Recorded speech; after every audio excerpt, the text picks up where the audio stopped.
जैसे यहाँ पे देखेंगे एडिनोइड्स के बारे में, ठीक है। तो एडिनोइड्स का दूसरा नाम क्या है, नेसोफेरिंजियल टॉन्सिल्स या सिर्फ फेरिंजियल टॉन्सिल्स। सबसे पहले इसकी थोड़ी सी एनाटॉमी और फिजियोलॉजी। सबसे पहले इसकी लोकेशन कहाँ पे होती है, यहाँ at the junction of roof and the posterior wall of nasopharynx, ठीक है। यहाँ पे होती है उसकी लोकेशन, यहाँ पे होता है एडिनोइड्स, ठीक है, the junction of roof and the posterior wall of nasopharynx. अब इसकी एपिथेलियल लाइनिंग क्या होगी, जो नेजल कैविटी होगी, नेजल कैविटी की होगी, वो इसकी एपिथेलियल लाइनिंग होगी। तो ठीक है, इसकी एपिथेलियल लाइनिंग क्या होगी, pseudo stratified ciliated columnar epithelium, ठीक है। नेजल कैविटी की, नेसोफेरिंक्स की, एडिनोइड्स की, तीनों की same pseudo stratified ciliated columnar epithelium. अब फंक्शन इसका लोकल और systemic immunity in the childrens, ठीक है। अब इसके ब्लड सप्लाई के बारे में आते हैं। 4 आर्टरी सप्लाई करती है इसको, ठीक है। इसका निमोनिक है फेमी, ये फेशियल आर्टरी की ब्रांच, एक्सटर्नल कैरोटिड आर्टरी की ब्रांच, ठीक है, मैक्सिलरी आर्टरी की ब्रांच और लास्ट में इंफीरियर थायराइड आर्टरी की ब्रांच। अब फेशियल आर्टरी की कौन सी ब्रांच होती है, असेंडिंग पैलेटाइन, फेशियल आर्टरी की असेंडिंग पैलेटाइन, एक्सटर्नल कैरोटिड की असेंडिंग फेरिंजियल, मैक्सिलरी की फेरिंजियल ब्रांच और इंफीरियर थायराइड की असेंडिंग सर्वाइकल, ठीक है। फेमी फेशियल आर्टरी की असेंडिंग पैलेटाइन, एक्सटर्नल कैरोटिड की असेंडिंग फेरिंजियल, मैक्सिलरी की फेरिंजियल ब्रांच और इंफीरियर थायराइड की असेंडिंग सर्वाइकल ब्रांच, ठीक है। अब इसके लिम्फेटिक्स कहाँ पे ड्रेन होते हैं, तो upper jugular lymph nodes directly और indirectly via retropharyngeal and parapharyngeal lymph nodes, ठीक है। ये इनडायरेक्टली ये होते हैं इसके लिम्फेटिक्स। अब नर्व सप्लाई कौन कौन सी, 9th और 10th क्रेनियल नर्व, ठीक है। 9th glossopharyngeal, 10th vagus. अब इसकी एक फिजियोलॉजी के बारे में, adenoids is present at the birth, ठीक है। बर्थ के टाइम पे एडिनोइड्स प्रेजेंट होता है, फिर ये फिजियोलॉजी बर्थ के टाइम में प्रेजेंट होता है, ठीक है। फिर फिजियोलॉजिकल एनलार्जमेंट दिखाता है at the age of 6 years, ठीक है। 6 years तक वो फिजियोलॉजिकल एनलार्जमेंट दिखाता है। फिर प्यूबर्टी में आते आते इसकी एट्रोपी स्टार्ट हो जाती है और एट द एंड 20 year को वो पूरा डिसअपियर हो जाता है, ठीक है। ये इसकी फिजियोलॉजी। तो adenoids is present at birth, it shows physiological enlargement at the age of 6 years, its atrophy start at the age of puberty and then it completely disappears by the age of 20 years, ठीक है। तो ये हो गई location at the junction of roof and posterior wall, functions local and systemic immunity in children, blood supply फेमी, ठीक है, lymphatics upper jugular lymph node directly और इनडायरेक्टली रेट्रोफेरिंजियल और parapharyngeal lymph node, now supply 9th और 10th cranial now, ठीक है। Present at birth, enlargement at 6 year, physiological enlargement, then atrophy starts at puberty and disappears at the age of 20। ये हो गई इसकी anatomy and physiology. अब इसकी etiology के बारे में, जब एडिनोइड्स की हाइपरट्रोफी होती है तब इटियोलॉजी कौन कौन सी होती है, कौन कौन से कॉजेज हो सकते हैं, ठीक है। सबसे पहला एक तो था फिजियोलॉजिकल एनलार्जमेंट, ठीक है। फिजियोलॉजिकली एनलार्ज हो जा रहा है at the age of 6 years, ठीक है। दूसरे इन्फेक्शंस कौन कौन से होते हैं, अब एडिनोइड्स स्किन के लिए कॉन्टैक्ट में आता है, ठीक है। आगे नेसोफेरिंक्स होता है, आगे नेसोफेरिंक्स में तो प्रेजेंट होता है, इसके आगे नेजल कैविटी होती है, ठीक है। इसके बाजू में, इसके पास में ट्यूबल टॉन्सिल्स होते हैं, नीचे पैराटाइन टॉन्सिल्स होते हैं, ठीक है। तो नेजल कैविटी, टॉन्सिल्स और ऊपर यहाँ पे स्पिनोइड साइनस होता है और इसके आगे लेटरल कैविटी में मैक्सिलरी साइनस होता है, ठीक है। तो तीनों के कॉन्टैक्ट में होता है, साइनस के, नेजल कैविटी के और टॉन्सिल्स के।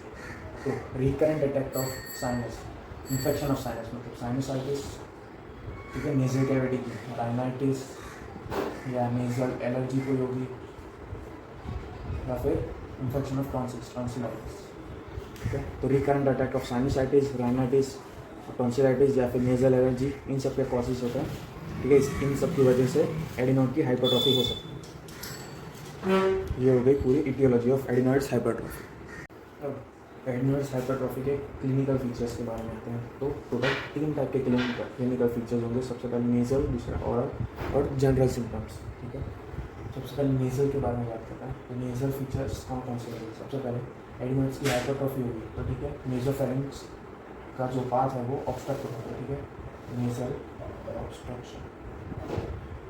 इसकी वजह से ब्रीथिंग में प्रॉब्लम आएगी, इसकी वजह से जो चाइल्ड होगा वो माउथ ब्रीथिंग करेगा, ठीक है, तो उसका मुंह हमेशा खुला हुआ रहेगा। तो सबसे पहले नेजल ऑब्स्ट्रक्शन, उसके बाद ब्रीथिंग में प्रॉब्लम आएगी, इसकी वजह से माउथ ब्रीथिंग करेगा। दूसरा नेजल ऑब्स्ट्रक्शन आएगी, इसकी वजह से नेजल डिस्चार्ज जो नेजल कैविटी में नॉर्मली सीक्रेट होता है वो नेजल फेरिंक्स में जाना चाहिए, लेकिन इसकी ऑब्स्ट्रक्शन की वजह से नेजल कैविटी का जो सिक्रेशन है वो नॉस्ट्रिल के थ्रू बाहर आता जाएगा, इसलिए नेजल डिस्चार्ज। दूसरा ये एडिनॉइड है साइनस के कांटेक्ट में है, तो ठीक है, इसकी वजह से एडिनॉइड्स में अगर कोई इन्फेक्शन आएगा तो वो साइनस में भी जा सकता है, ये साइनसाइटिस। दो साइनस के कांटेक्ट में, जो साइनस के सबसे नज़दीक में एक मैक्सिलरी जो आगे होता है यहाँ पे और उसके ऊपर स्पिनोइड साइनस, तो ठीक है, मैक्सिलरी साइनसाइटिस या स्पिनोइड साइनसाइटिस भी हो सकता है।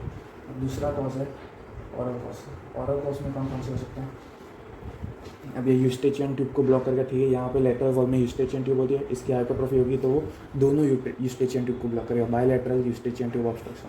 इसकी वजह से दोनों ईयर में recurrent attacks of acute otitis media, ठीक है, फिर वो डेवलप हो सकता है क्रॉनिक सुपरेटिव ओटाइटिस मीडिया में, या फिर अगर कोई पस कलेक्शन होगा तो सप्यूरेटिव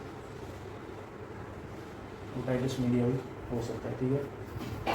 तो इन तीनों किसकी वजह से होता है? बिकॉज ऑफ ट्यूबल ऑब्स्ट्रक्शन, ठीक है, बायलैटरल ट्यूबल ऑब्स्ट्रक्शन, दोनों काम में होता है, ठीक है। तो ये नेजल, ठीक है, तो ये नेजल सिम्टम्स, ये ओरल सिम्टम। नेजल सिम्टम सबसे पहले नेजल ऑब्स्ट्रक्शन, ठीक है, जिसमें ब्रीथिंग की प्रॉब्लम आती है, इसलिए चाइल्ड माउथ ब्रीथिंग करता है। दूसरा नेजल डिस्चार्ज, नेजल कैविटी में जो सिक्रेशन होता है वो नॉर्मली नेजल कैविटी के थ्रू बाहर आता रहता है, इसलिए नेजल डिस्चार्ज ज़्यादा होता है। इसकी वजह से एक स्पेसिफिक नोज हो जाता है, वेट बल्बी नोज, वेट बल्बी नोज, ठीक है, एक्सेस डिस्चार्ज की वजह से। दूसरा नेजल के एडिनॉइड हाइपरट्रॉफी, अगर इधर इन्फेक्शन आया तो वो साइनस में भी जा सकता है, ठीक है, इसलिए साइनोसाइटिस, मैक्सिलरी और स्पिनोइड साइनोसाइटिस। दूसरा ओरल सिम्टम्स, ओरल सिम्टम्स क्यों होते हैं? ट्यूबल ऑब्स्ट्रक्शन की वजह से, बायलैटरल, ठीक है, उसकी वजह से मिडल ईयर के जो इन्फेक्शन होता है वो होता है acute otitis media, chronic suppurative chronic serious otitis media, अगर पस कलेक्शन हो गया वहाँ पे तो सप्यूरेटिव ओटाइटिस मीडिया, ठीक है। तो ये नेजल और ओरल सिम्टम्स। दूसरे दो नेजल सिम्टम्स क्या होंगे? दूसरा होगा एक एपिस्टैक्सिस हो सकता है, ठीक है, bleeding from the nose adenoids की वजह से, ठीक है। दूसरा हो सकता है वॉइस चेंज, ठीक है, वॉइस चेंज क्यों होगा? जो हमारे कुछ साउंड होता है वो नेजल कैविटी में जाकर रेजोनेट होता है और फिर वहाँ से बाहर आता है, इसकी वजह से नेजल ऑब्स्ट्रक्शन होगा, उसकी वजह से वॉइस होगी वो टोनलेस बन जाएगी, इसको बोलते हैं राइनोलेरिया क्लोजा या हाइपोनेजलिटी, ठीक है, जो नेजल मतलब वॉइस की टोन होगी वो डिक्रीज हो जाएगी, तो इसकी वजह से ये होती है राइनोलेरिया क्लोजा। इसके दूसरे कॉज क्या हो सकते हैं? सबसे पहला तो ये एडिनॉइड हाइपरट्रॉफी जो मोस्ट कॉमन कॉज है, ठीक है, एडिनॉइड हाइपरट्रॉफी। दूसरा है नेज़ोफेरिंजियल कार्सिनोमा, नेज़ोफेरिंजियल कार्सिनोमा। तीसरा हो सकता है बायलैटरल नेजल पॉलिप। ये सब होते हैं कॉजेज ऑफ राइनोलेरिया क्लोजा। अब इसके जनरल सिम्टम्स क्या होंगे? जनरल सिम्टम्स में सबसे पहला है एडिनॉइड फेसिस, ठीक है। अगर एडिनॉइड हाइपरट्रॉफी वाला कोई भी चाइल्ड, ठीक है, तो एडिनॉइड हाइपरट्रॉफी वाला कोई भी बच्चा आएगा तो उसका एक टिपिकल फेशियल अपीयरेंस होगा, इसको बोलते हैं एडिनॉइड फेसेस। अब उसके फेशियल स्ट्रक्चर्स कौन कौन से होंगे? तो सबसे पहले नेजल ऑब्स्ट्रक्शन की वजह से वो माउथ ब्रीथिंग करता है, ठीक है, तो हमेशा इसका मुंह खुला हुआ होगा, ओपन माउथ, उसकी वजह से क्राउडिंग ऑफ टीथ, ठीक है, एंटीरियर जो आगे वाले टीथ है उनका क्राउडिंग हो जाएगा।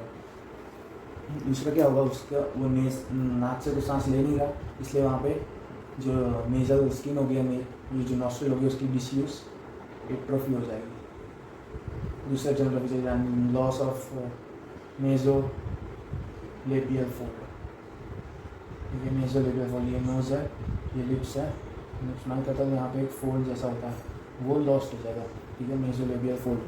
Pinched up nose appearance, pinched up nose appearance, ठीक है। दूसरा हाई आर्च पैलेट होगा उसका, हाई आर्च पैलेट। ठीक है, तो ये सब कैरेक्टरिस्टिक ऑफ एडिनॉइड फेसेस। दूसरे जनरल सिम्टम्स में क्या था? सबसे पहला पुल्मोनरी हाइपरटेंशन, ये रेयरली होता है, ये ज़्यादा होता नहीं, मोस्ट कॉमन नहीं है। तीसरा होता है लैक ऑफ कंसंट्रेशन, सबकी वजह से बच्चा जो है वो कंसंट्रेट नहीं कर पाता, जिसको बोलते हैं अप्रोसेक्सिया।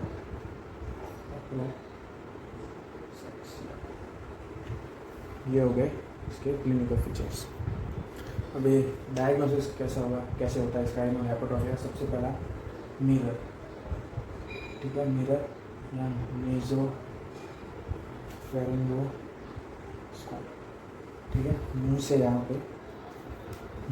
पे एक मिरर पास करते हैं, फिर ये ओरोफेरिंक्स कैविटी में उसके ऊपर नेजोफेरिंक्स, ठीक है, तो यहाँ पे मिरर होता है, तो इसकी वजह से यहाँ पर दिखता है एडिनॉइड की कितनी हाइपरट्रॉफी हुई है। फिर दूसरा कौन सा? दूसरा एक्सरे, ठीक है, एक्सरे की लेटर भी, उससे भी पता चल जाता है एडिनॉइड की हाइपरट्रॉफी हुई है या नहीं। तीसरी डिटेल नेजल एग्जामिनेशन, ठीक है, ये डिटेल नेजल एग्जामिनेशन किस लिए होता है? To rule out other causes of nasal obstruction, ठीक है। एडिनॉइड ये नेजल ऑब्स्ट्रक्शन हुआ है वो दूसरी किसी चीज़ की वजह से तो नहीं हुआ, या एडिनॉइड हाइपरट्रॉफी हुई है कि दूसरी चीज़ हुई है, ठीक है, उसको रूल आउट करने के लिए। तो सबसे पहला मिरर या nasopharyngoscope, second X-ray most commonly use होता है, ये वहाँ पे क्लियरली दिख जाता है एडिनॉइड हाइपरट्रॉफी हुई है कि नहीं, ठीक है। तीसरा detail nasal examination to rule out other causes for nasal obstruction.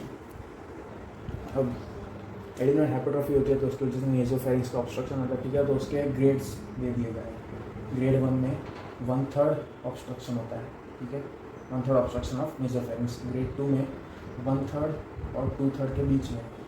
Grade 3 में 2/3 और कंप्लीट ऑब्स्ट्रक्शन के बीच में, ठीक है। ग्रेड 4 में तो कंप्लीट ऑब्स्ट्रक्शन हो जाता है। ये है इसके ग्रेड।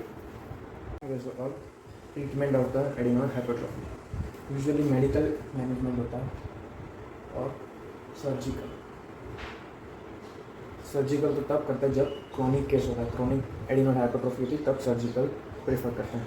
मेडिकल ट्रीटमेंट में क्या क्या आता है? ब्रीथिंग एक्सरसाइज, ठीक है, breathing exercise, anti allergics, anti histamines, nasal decongestants, ठीक है, नेजल डीकंजेस्टेंट्स, ये medical management. Surgical management removal of adenoids, जिसको बोलते हैं एडिनॉइडेक्टमी या एडिनॉइडेक्टमी। इसके इंडिकेशंस कौन कौन से होंगे? मोस्टली अगर बहुत ज़्यादा हाइपरट्रॉफी नहीं होगी तब तो मेडिकल मैनेजमेंट से पूरा क्योर हो ही जाता है, लेकिन अगर क्रॉनिक केस हो तब एडिनॉइडेक्टमी करनी पड़ती है। इसके इंडिकेशंस कौन कौन से होंगे? इंडिकेशन सबसे पहले अगर एडिनॉइड की इतनी हाइपरट्रॉफी होगी कि स्नोरिंग हो रहा है, ठीक है, उसके किसी स्लीप एपनिया हो रहा है, हमने बोला था वॉइस चेंजेस हो रहा है, वॉइस टोनलेस बन जाती है, राइनोलेलिया क्लोजा में, ठीक है, ये राइनोलेलिया क्लोजा, या फिर रिकरेंट राइनोसाइनोसाइटिस हो रहा है, रिकरेंट राइनाइटिस और या फिर साइनोसाइटिस राइनोसाइनोसाइटिस हो रहा है, ये एक इंडिकेशन है। दूसरी middle ear infection, recurrent attacks of acute otitis media या क्रॉनिक सीरियस ओटाइटिस मीडिया या फिर पस कलेक्शन होता है suppurative otitis media, middle ear infection. दूसरा dental malocclusion, mouth breathing की वजह से जो एंटीरियरली अपर टीथ होता है उनकी क्राउडिंग हो जाती है, ठीक है, और वो रहा डेंटल माल ऑक्लूजन, ठीक है। तो ये सारी इंडिकेशंस है एडिनॉइडेक्टमी के बारे में। कॉन्ट्राइंडिकेशंस कौन कौन सी होंगी? सबसे पहली है लेफ्ट पैलेट या सबम्यूकोजल पैलेट, ये क्या होता है मैं आपको बता रहा हूँ। दूसरी है हेमोरेजिक डायथेसिस, उसका मतलब पेशेंट की इजीली ब्लीड कर जाता है, मतलब टेंडेंसी टू ब्लीड इजीली, ठीक है, डायथेसिस का मतलब टेंडेंसी टू ब्लीड इजीली। फिर थर्ड है एक्यूट रेस्पिरेटरी इन्फेक्शन, तो ये तीन होती है कॉन्ट्राइंडिकेशन ऑफ एडिनॉइडेक्टमी। अब क्लेफ्ट पैलेट या सबम्यूकोजल पैलेट, ये दोनों वेलो फेरिंजियल इंसफिशिएंसी। वेलोफेरिंजियल इंसफिशिएंसी का मतलब क्या है? वेलम मतलब पैलेट के लिए यूज़ है, फेरिंजियल मतलब पोस्टीरियर फेरिंजियल हो गया फेरिंग्स आसपास का, ठीक है।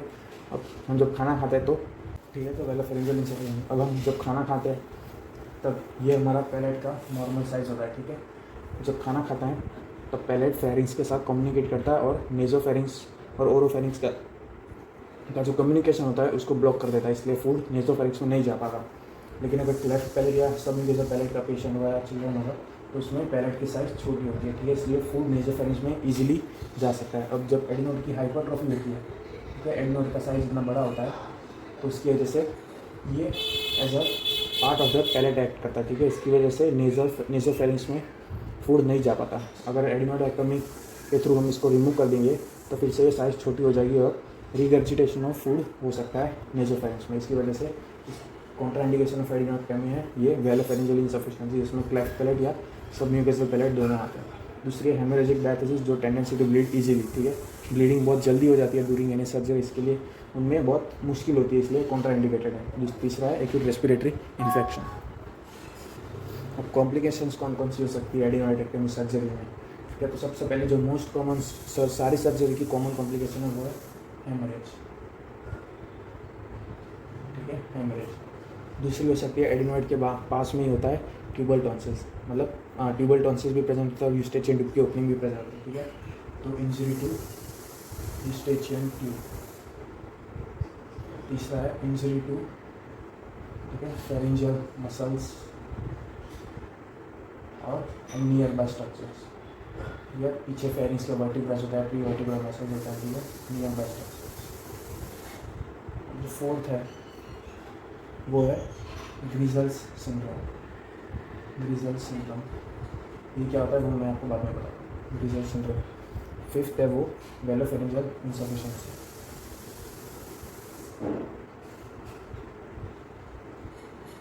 अब वेलोफेरिंजियल इंसफिशिएंसी इसकी कॉन्ट्राइंडिकेशन भी है और कॉम्प्लिकेशन भी है।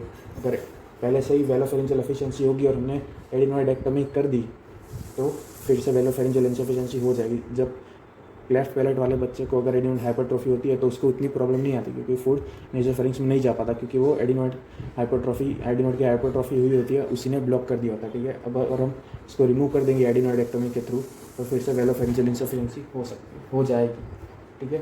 फिर सिक्स्थ आता है नेजोफेरिंजियल स्टेनोसिस ड्यू टू स्कारिंग, ठीक है। नेजोफेरिंग्स का कोई स्ट्रक्चर मसल इंजर कर देंगे तो वहाँ पे स्कार डेवलप हो सकता है, इसकी वजह से स्टेनोसिस ब्लॉकेज हो जाता है नेजोफेरिंग्स का। तो तीसरा है रिकरेंस, और सेवेंथ है रिकरेंस।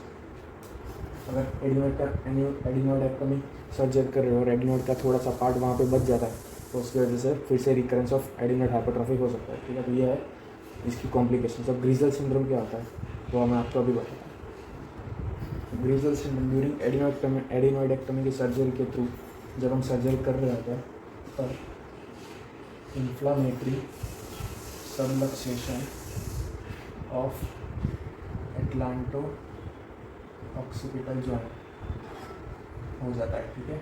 यहाँ पे पीछे एटलांटो ऑक्सीपिटल जॉइंट होता है, यहाँ पे ऑक्सीपिटल बोन होता है, उसके नीचे एटलास वर्टिब्रा होता है, ठीक है। उसके इसमें एटलांटो ऑक्सीपिटल जॉइंट होता है, उनका सबलक्सेशन या पार्शियल डिसलोकेशन हो जाता है। उसकी वजह से कंप्लेंट्स क्या होती है? नेक पेन, ठीक है। जो प्री वर्टिब्रल मसल होता है उनका स्पाजम होता है, pre vertebral muscle spasm,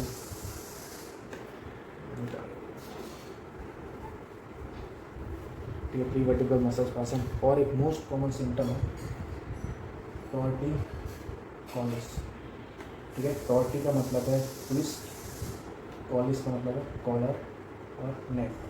twisted नेक हो जाता है, उसका नेक होता है वो एक साइड ट्विस्ट हो जाता है, ठीक है। टॉर्टिकोलिस ये है ग्रीजल सिंड्रोम के बारे में। और एक लास्ट एक कॉम्प्लिकेशन बनाना रह गया वो है कॉर्नर्स क्लॉट। अब ड्यूरिंग सर्जरी एक्सेसिव ब्लीडिंग ना हो उसके लिए हम नेज़ल पैक्स लगा के रखते हैं, ठीक है, ब्लीडिंग रोकने के लिए। अब अगर हम ठीक से पैक नहीं किया होगा जो नेज़ोफेरिंक्स का जो कैविटी होगी और उसमें एक्सेस ब्लीडिंग हो गई और वहाँ पे क्लॉट बन गया, तो जब सर्जरी के बाद जब पेशेंट को डिस्चार्ज करेंगे तो वो क्लॉट होता है वो लेरिंग्स में गिर जाएगा, उसकी वजह से लेरेंजियल ऑब्स्ट्रक्शन होती है, उसकी वजह से पेशेंट को एस्फेक्सिया होता है या डेथ भी हो सकती है। ठीक है, तो उसको बोलते हैं कॉर्नर्स क्लॉट। तो इसका नाम कॉर्नर्स नहीं है, कोरोनर्स क्लॉट। ठीक है, ये क्लॉट जब क्लॉट बन जाता है तब वो लैरिंग्स में गिर जाता है, उसकी वजह से एस्फिक्सिया होती है और पेशेंट की डेथ हो सकती है। ठीक है, तो ये है इमेज ऑफ एडिनोड हाइपरट्रोफी। यहाँ पे eight the junction of roof and posterior wall यहाँ पे प्रेजेंट होता है एडिनोड। ठीक है, यहाँ पे होगी इसकी हाइपरट्रोफी। कॉजेज बताते हैं recurrent attacks of rhinitis, sinusitis या नेजल एलर्जी। ठीक है, और टॉन्सिलाइटिस। इसके बाद डायग्नोसिस में एक्सरे लेते हैं लेटरल व्यू का। ये है एक्सरे ऑफ एडिनोड हाइपरट्रोफी। यहाँ पे दिख रहा है junction of roof and the posterior wall. ठीक है, ये जो मास है ये पूरा एडिनोइड की हाइपरट्रोफी हो चुकी है। देखिए ऑब्स्ट्रक्ट कर रहा है नेजोफेरिंक्स को। ठीक है, दूसरा इमेज ये रहा, adenoid mass at the junction of roof and posterior wall. ठीक है, ये दूसरा इमेज यहाँ पे। ठीक है, अब एक सिम्टम अब एक कॉम्प्लिकेशन ऑफ एडिनोइडेक्टमी बताया था, टॉर्टिकोलिस। ठीक है, टॉर्टस का मतलब ट्विस्टेड, कॉलिस का मतलब नेक और कॉलर। ठीक है, यहाँ पे ट्विस्टेड नेक है। ठीक है, एक साइड पूरा बेंड हो गया है, चिन जो है वो एलिवेट हो गया और अपोजिट साइड में है। ठीक है, तो बेसिकली ट्विस्टेड नेक, टॉर्टिकोलिस, यह है पूरा एडिनोइड।